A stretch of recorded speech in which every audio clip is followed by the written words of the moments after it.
Hi అండి. ఎట్లున్నారు అందరూ? మంచిగున్నారా? నేనైతే మస్తున్నా. మీరు కూడా మస్తు ఉండాలని మనస్ఫూర్తిగా కోరుకుంటున్నా.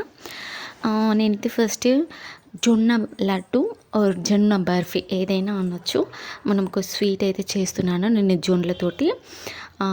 ఎంత బాగుంటుందంటే నిజంగా పిల్లలకైతే చాలా మంచిదండి, హెల్తీ, పెద్దవాళ్ళకు కూడా.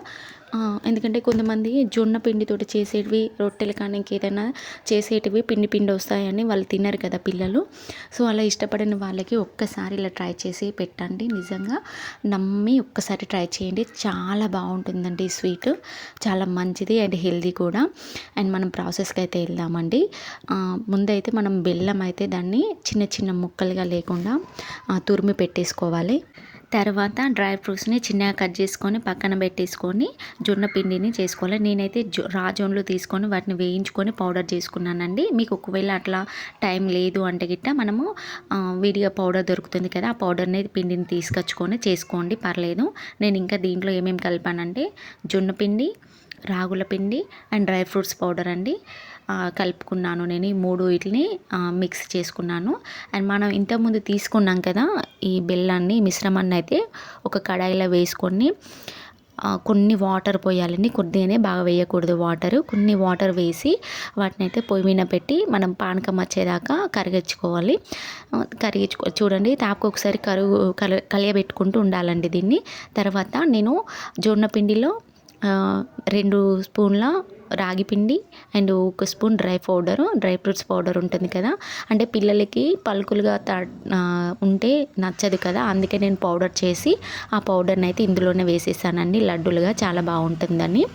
ఇట్లా వేసుకొని మనం వీటిని మొత్తం ఈ మిశ్రమాన్ని అంతా మనం మంచిగా కలవబెట్టుకోవాలి. కలుపుకొని పక్కన పెట్టేసుకొని ఈ బెల్లం పాకాన్ని కలుపుతూ ఉండాలండి. ఆ ముద్దలు ఉన్నాయి కదా, అవన్నీ ఉండలుగా ఉన్నాయన్నీ కరిగిపోవాలి. అంతలోపు నేను ముందుగా పక్కన పెట్టేసుకున్నాను కదా కట్ చేసుకుని డ్రై ఫ్రూట్స్, అవి వేసుకున్నాను కొన్ని. అండ్ కొంచెం యాలకుల పౌడర్ కూడా వేసుకోండి, ఇలా స్కిప్ అయిపోయింది. వేసుకున్నాక మనం తీగ పాకం రావాలండి, మరి ముద్ద పాకం రాకూడదు. దీనికి ముద్ద పాకం వస్తే ఏంటంటే గట్టి పడిపోతాయి. సో తీగ పాకం వచ్చాక దించి పక్కన పెట్టేసుకొని మనం ముందుగా ప్రిపేర్ చేసుకున్న ఈ జొన్న పిండిని కొంచెం కొంచెంగా పోసుకొని మిక్స్ చేసుకోవాలండి. ఒక్కసారి ఇట్లా పోస్తే ముద్దలైపోతుంది. అందుకే కొంచెం కొంచెం చేసుకొని పక్కన పెట్టేసుకొని ఒక ప్లేట్లో ఆయిల్ కానీ నెయ్యి కానీ వేసుకొని ఈ మిశ్రమాన్ని ఇందులో వేసుకోవాలండి. అదంతా స్ప్రెడ్ చేసుకోవాలి మంచిగా వేసుకొని. ఎయిర్ బబుల్స్ ఉంటాయి కదా, అవన్నీ పోయిలో ఒక ట్యాప్ చేసుకుంటే అవి మంచిగా దానిలో మెల్ట్ అయిపోతుంది. సో కొంచెం చల్లారేదాకా పక్కన పెట్టేసుకోండి.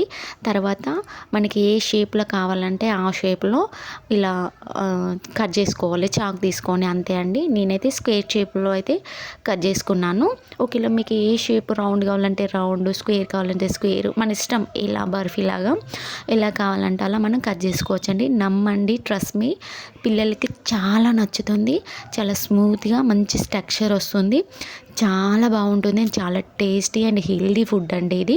పిల్లలకి, మనకి స్కూల్కి వెళ్ళే పిల్లలు ఉంటే స్నాక్స్ లాగా కూడా బాక్స్లో పెట్టేసేయచ్చండి. ఒక 2 పెడితే సరిపోతుందండి వాళ్ళకి. మంచి ప్రోటీన్ వస్తుంది.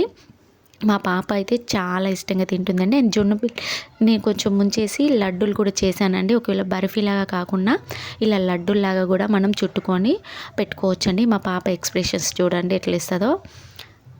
చూసారా, అంత సూపర్గా ఉంటాయండి. మెల్ట్ అయిపోతాయి నోట్లో వేస్తేనే, అంత సూపర్గా వస్తాయి, అంత టేస్టీగా ఉంటాయి. చిన్న పిల్లలు కూడా ఇష్టపడి తింటారండి నిజంగా. అండ్ చాలా మంచిది కూడా కదండి జొన్న పిండి, డ్రై ఫ్రూట్స్ పౌడరు, రాగి పౌడర్ కాబట్టి చాలా బాగుంటుందండి. నన్ను నమ్మి ఒక్కసారి ట్రై చేయండి. చూడండి, స్పాంజీ లాగా వస్తుందండి, స్వీట్ లాగే వస్తుంది, చాలా టేస్టీగా ఉంటుంది. నాకైతే చాలా ఇష్టం అండి. మా పిల్లల కోసం నేను ఖచ్చితంగా ట్రై చేశాను అండ్ వాళ్ళు కూడా తింటున్నారు, చేస్తున్నానండి. అండ్ ఈ వీడియో నచ్చితే ఒక్క లైక్ ఇవ్వండి అండ్ సబ్స్క్రైబ్ చేసుకోకపోతే సబ్స్క్రైబ్ చేసుకోండి. Thank you very much.